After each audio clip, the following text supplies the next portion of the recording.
Thank you everybody for the very, very warm welcome, and especially to Dr. Joseph to invite me here. I feel very special to be part of the Prayatna family, and I have a previous association also, and I'm happy that it's been reignited and I've reconnected.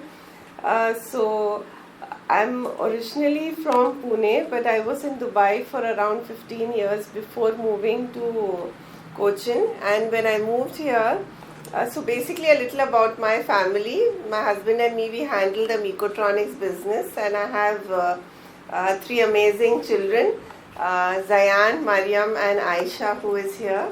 Zayan and Mariam are right now in UK.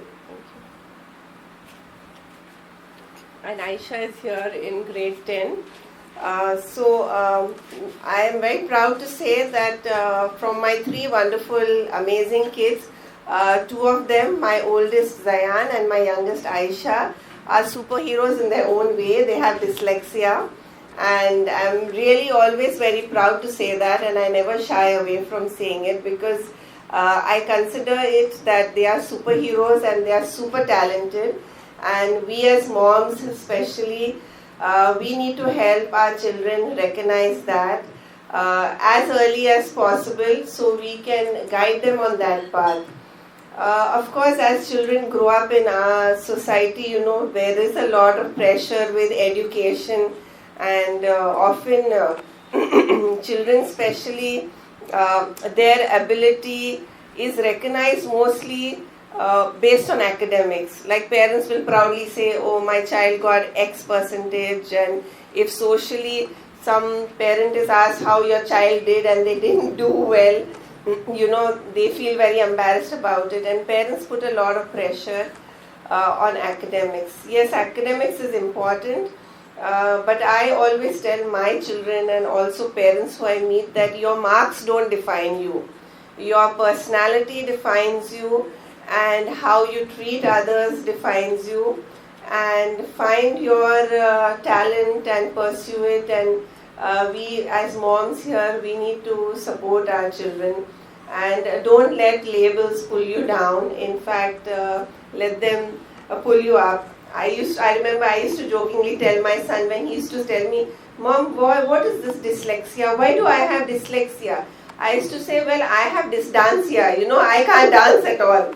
So I used to just treat it as a joke. But as he grew up, and now I'm proud to say that he's finished his graduation from University of Westminster in the UK, my son, and now he's working. And as he went to university, he told me, Mom, they are so helpful here. In fact, there is a department for children who have a learning difficulty. You have special tutors. They help you. They give you extra time. And one day he told me, I got something for free. And I was like, what did you get for free? He's saying, I was sitting at a pharmacy and they said, just fill this form for something. So I ticked, I had a learning difficulty. They just gave me a whole package of some goodies free. And I was like, for the first time I felt, oh, it is something that, you don't have to shy away from. And the more you tell people, you realize that they actually want those skills. So he went on to work in an advertising and PR firm.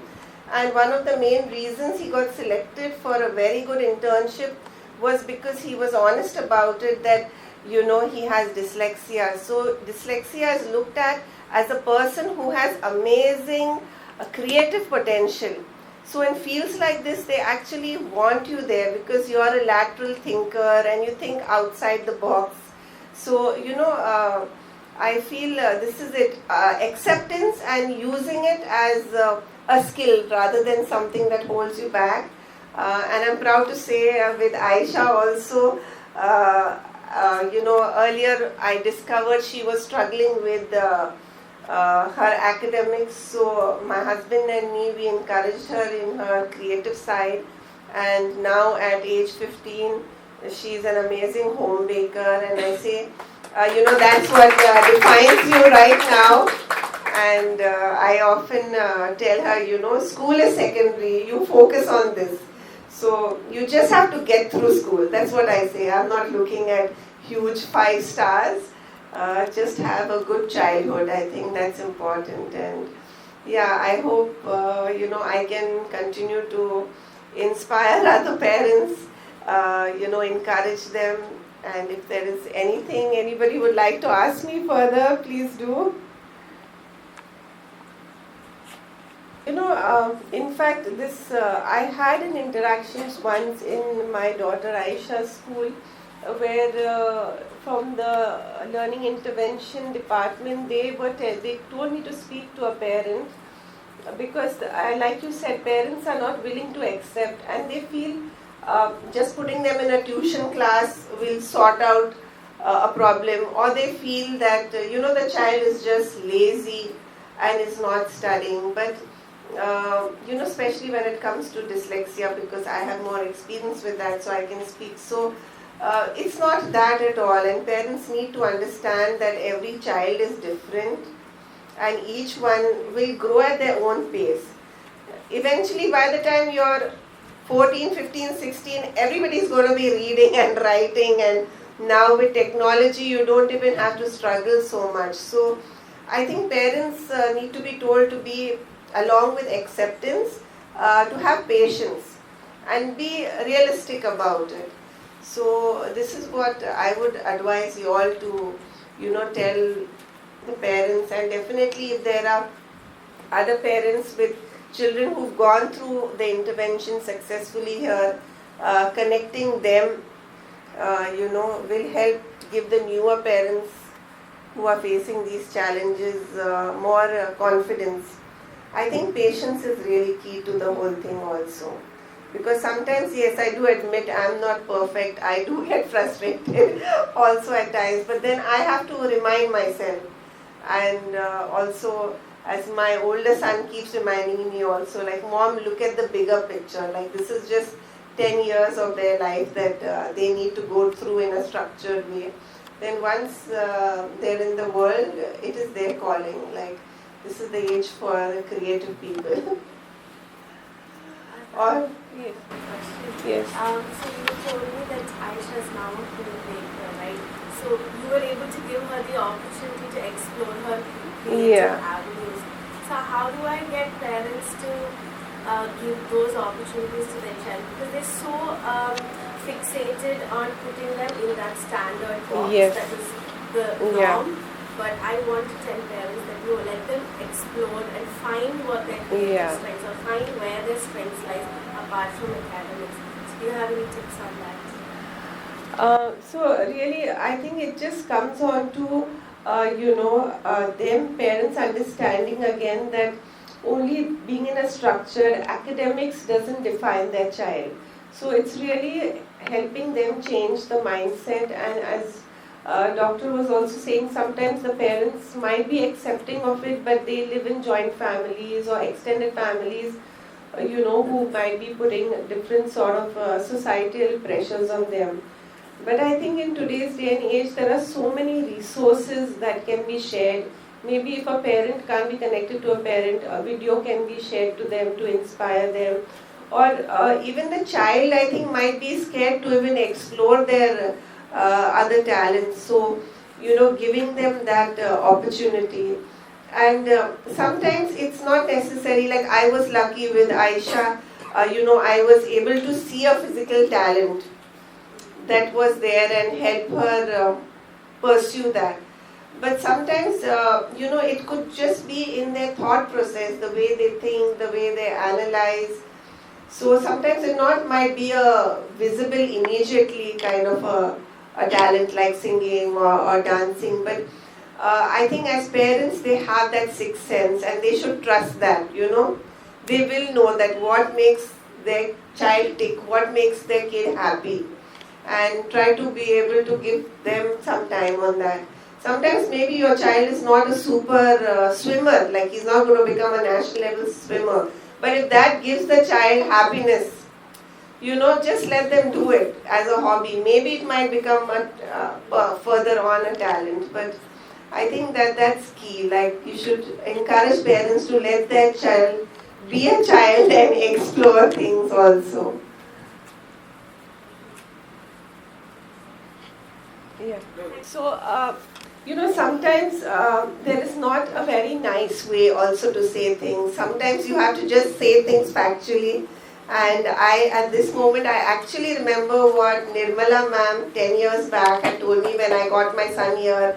And I think I was being so protective of my son and saying, I'm trying this, I'm doing that, and I want to be here, and I want to do this. And she just looked at me. I don't know if I even mentioned this to you, but she said, Nabeela, you just need to cut the umbilical cord. And I was like, ma'am, what are you saying? It's invisible, but it's there. You need to cut it. Let your child grow independently. Let him make mistakes. Let him bloom. And my son was with me at that time, and we even over the years we would laugh about it because whenever I would try to be very involved, he would say, "Mom, Khalas, you've cut the umbilical cord. You've cut the umbilical cord." So somewhere right now I think I have that with Ayesha also. I'm very protective about her because as parents we do want to protect them from the harsh realities of the world. But I think, we need to let them also make their little mistakes and learn from it and rough it out a bit. So, sometimes I think as therapists and professionals, you all have that liberty to not be diplomatic all the time.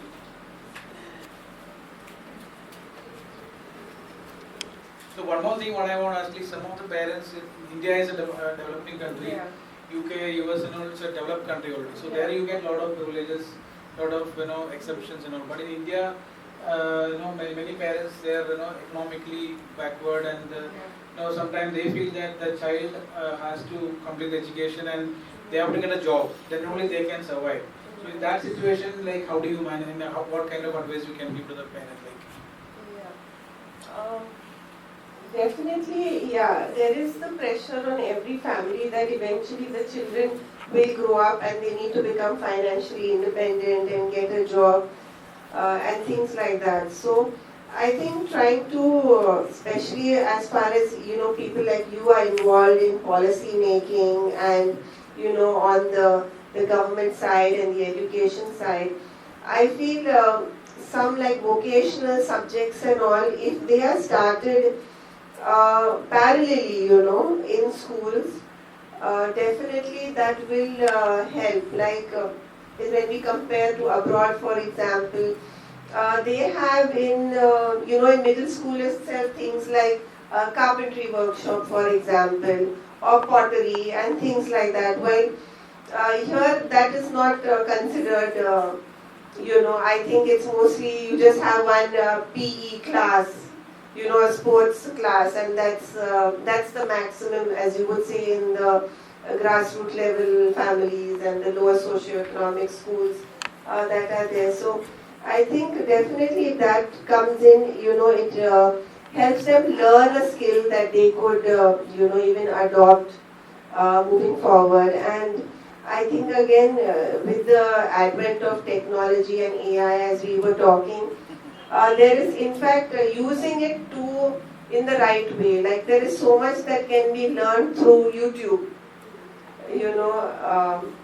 right from I think plumbing to anything at all. So really I think if schools probably look at utilizing that, if they can't physically get a teacher, but exposing and teaching things through the online medium also, perhaps I think would be able to help, and really I think that would probably be the way forward. No, many students when they go abroad, especially if people are going to UK and Australia and Canada, they are getting the skill-based job.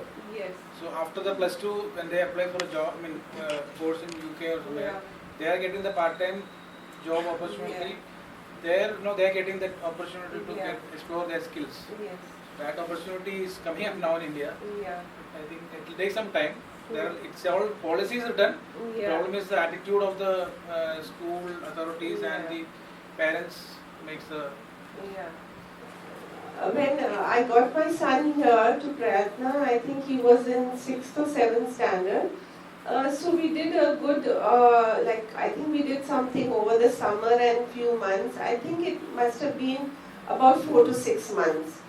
But I think the kind of intervention and more than intervention, I think the loving care that he got at Prayatna did create an impact on him, and I did see a lot of difference. And I remember Nirmala ma'am used to handle him and teach him a lot of play, fun way things, lying down on the floor like an aeroplane or rolling, and and I still remember she had told me that he has a lot of energy and you got to let him burn that energy. And I used to earlier think if I push him towards sports, he will be too tired to study. But then I really saw that difference, and in fact, I think over the years he took on football and he played so much, and it helped him balance out. Now we hear about how important sports is for those happy hormones and everything, and it used to actually help him a lot. I remember even in his grade 10 or grade 12, the day before his board exams, he would go and play 1 hour sports. And I think because of what I learned at Prayatna, I let him do that. If I was a typical parent, I would not let him go, and play sports on a day before that. So there were a lot of learnings that, he was able to hold on to, and even I was able to hold on to with the intervention that he received here. And in fact, yesterday when I did mention to him I was coming here, he said, "Oh wow, that's amazing." So definitely. So let us know when he's coming down to India.